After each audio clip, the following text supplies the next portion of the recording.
Speeding,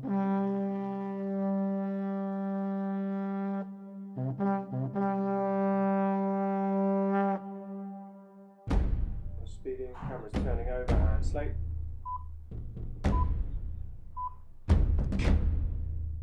My name is Peter Magoo. I am the Chief Executive Officer and founder of Rider Protection Services, a registered private security company in Zimbabwe.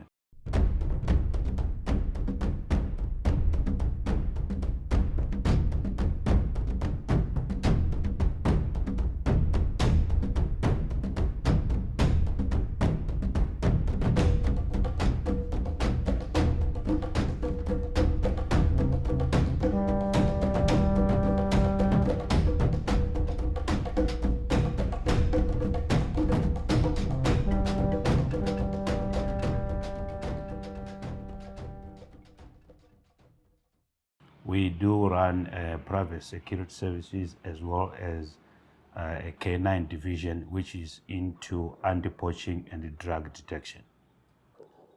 So today we are focusing more on the anti-poaching side of the company.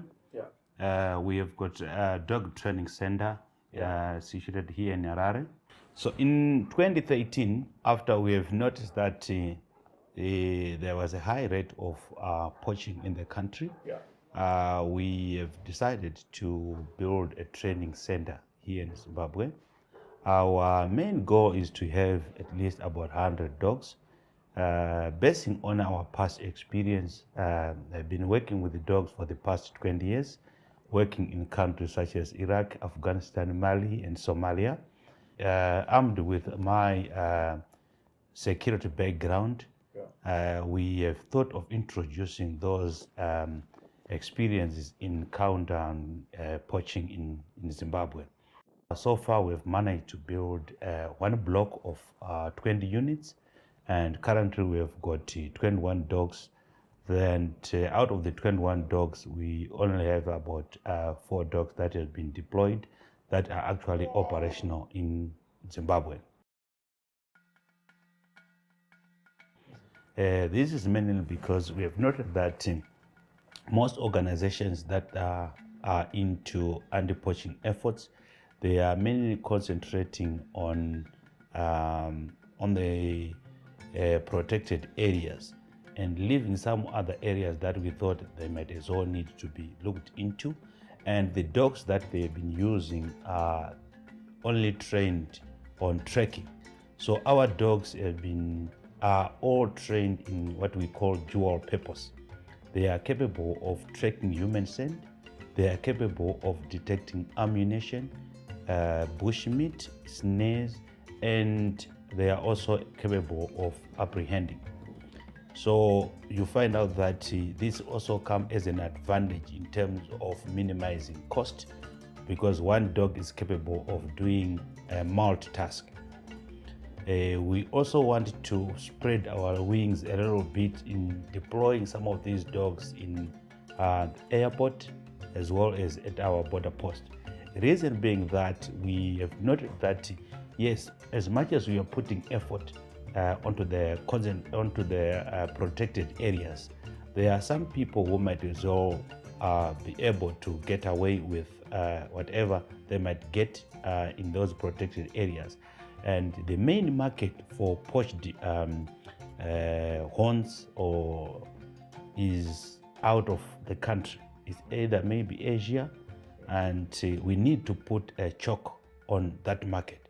And how best can we do it? You can only be able to do it by deploying these detection dogs in our ports of exit. That is also very, very critical, so that in case we manage to miss in the protected area, we will be able to apprehend the suspect when they will try to get out of the country. Our main objective is to make sure that we have dogs that are trained to a level where they will pose a very good deterrence to the criminal. We are not after or interested in apprehending poachers after they've already killed the animal. That's not our goal. Our goal is to make sure that poachers cannot have access to the protected area. There is no point for us to, there is no much joy to arrest someone after an elephant has already been killed.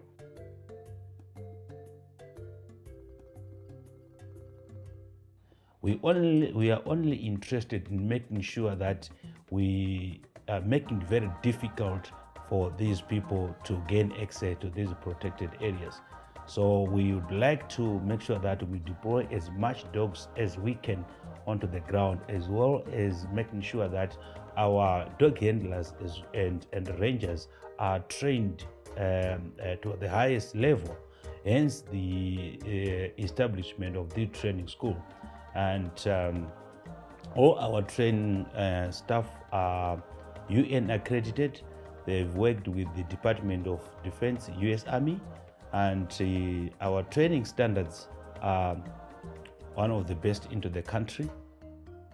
We have been receiving quite encouraging feedback from the clients that we are working with in terms of the numbers of arrests, and also the numbers of poaching cases are actually going down, of which to us is a good indication that people, these poachers, they are actually seeing that where dogs are deployed, it's not a case to go. And you have to think twice before they get into these protected areas.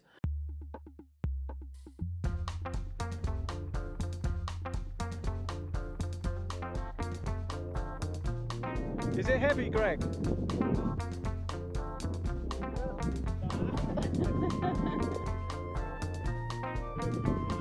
Gonna be fine. Good luck, Greg. Hey, Poacher, what are you doing in the protected area? You can stop and raise up your hand. No.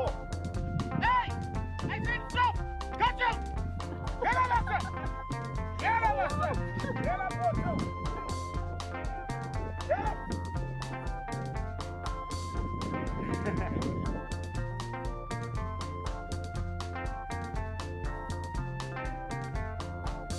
We would like to make sure that we deploy as much dogs as we can across the board, and also would like to have what we call motorized detection dog unit. These are the people and dogs that will be conducting random search on vehicles and cargo in transit without actually having a specific checkpoint, but working hand in hand with the Zimbabwe Republic Police as well as the National Park. They can conduct a random spot check on any given time without giving these poachers notice to say we are going to have, or we are going to mount a checkpoint at a certain particular time and so forth. That is the other thing that we would like to make sure we will achieve. We also want to make sure that we spread our wings to the communities that live within the protected areas. We would like to make sure that these people, they also understand on how dogs operate, these anti-poaching dogs. It's also very important because some of these people are also a source of information in terms of intelligence gathering, and others, on the other note again, there are also people who always interact with these poachers. So once we exhibit our capabilities, we are pretty much sure that they can also send a message to these poachers that this area now is a no-go area, which will also help to us. And in terms of game count, we would like also to see the numbers of these animals increasing. That alone will tell us that our efforts are yielding results. So we are not only focusing on arresting the poachers, but we would like to put more efforts on making sure that we put systems and mechanisms that will deter these people from entering the protected areas. That is also very, very important. In terms of our breeds, we are working with the Belgian Malinois as well as the Dutch Shepherds. We would like to continue working these two breeds basing on their capability, their stamina, as well as their eagerness to do work. And in terms of training, human capital is also very, very important. You find out that what we've noted is that most organizations, they are just hand-picking either ex-police officers or ex-army guys and then deploy them as rangers, of which is a little bit difficult and different because the military experience or the police experience is not good enough. You need to understand the bushcraft. You need to understand more with trekking as well. So training is very important in terms of anti-poaching if we are to achieve good results as a country. Once a handler has built a bond with a dog, that alone is a good motivation. It's very difficult to separate the union once it has been established. So you find that a dog is different from a gun. With a dog, there is always communication. The handler is always keeping alive as he communicates with his dog. It's a little bit different from a gun. And that alone, it keeps our handlers motivated and going. So as much as there are cases of poaching decline in the country, we also need to make sure that we put a full stop to poaching, not for the betterment of us, but for the betterment of the tourism industry and for the betterment of the future generation. Some of these animals that are being poached, for example, pangolins, the white and black rhino, as well as the elephant and the leopards, they are almost about to extinct. If something is not done, and it's done like now, in the next 20 years, it might be history. And we don't want our future generation to end up just seeing an elephant as a picture. These are God-given resources. It is our responsibility as a people to make sure that we put enough protection and safeguard these animals as they breed and also help economically in terms of tourism.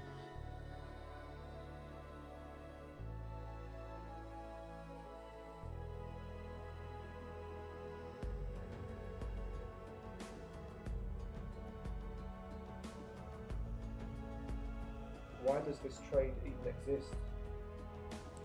I think there are a couple of beliefs associated with the rhino horn issue.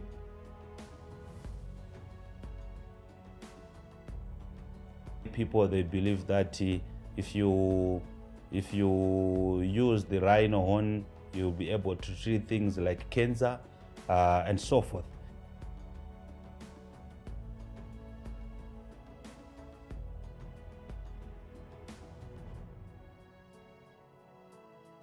And also the price of the rhino horn is always going up.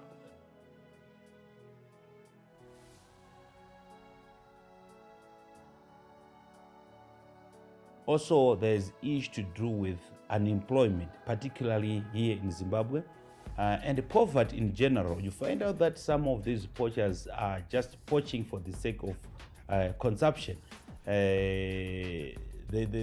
These poachers, to us, they pose a threat, though some people they say it's not, but to us it's a threat because today they just poach maybe a warthog, a bush bag for consumption.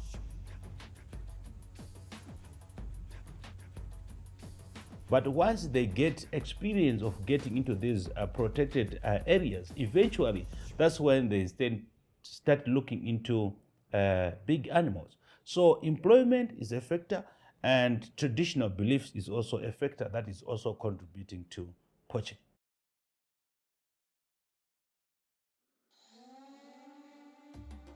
So are there innocent people who are kind of caught in the middle? Yeah, in some instances you find out that some of these guys that are doing poaching right now, they are just being manipulated. This is mainly because of poverty and unemployment.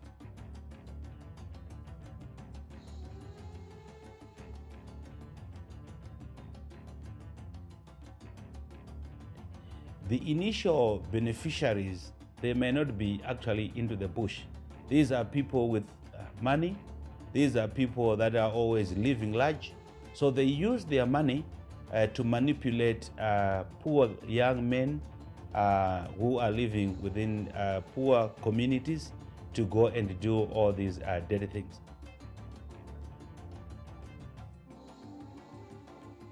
So you find out that in some instances, when you happen to arrest these guys, when you do interrogation, they will tell you that they will only maybe trying to do it for them to raise money for school kids. They only do that because they've been promised to be paid so much. So yeah, I can see to some extent, there are some innocent people that are being caught within the crossfire.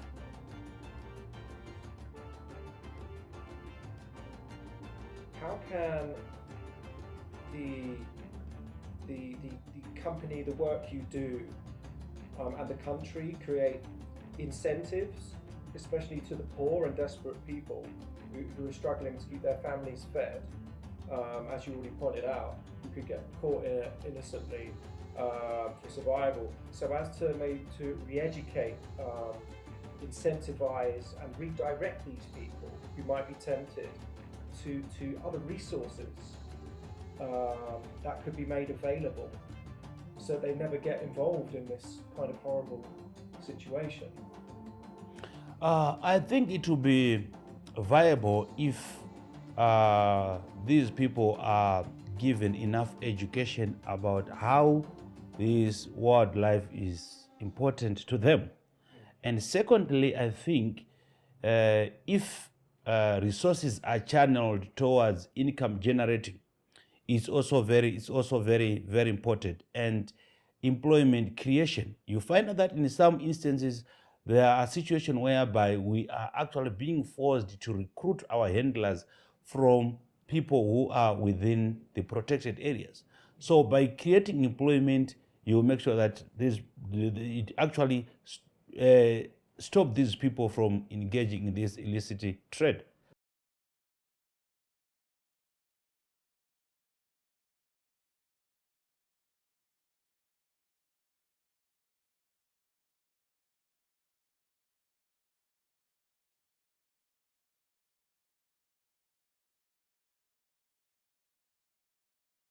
What is needed in terms of like specifics, in terms of resources and manpower to assist the organization?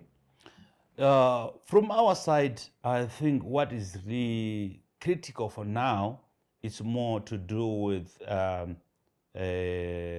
financial capacity.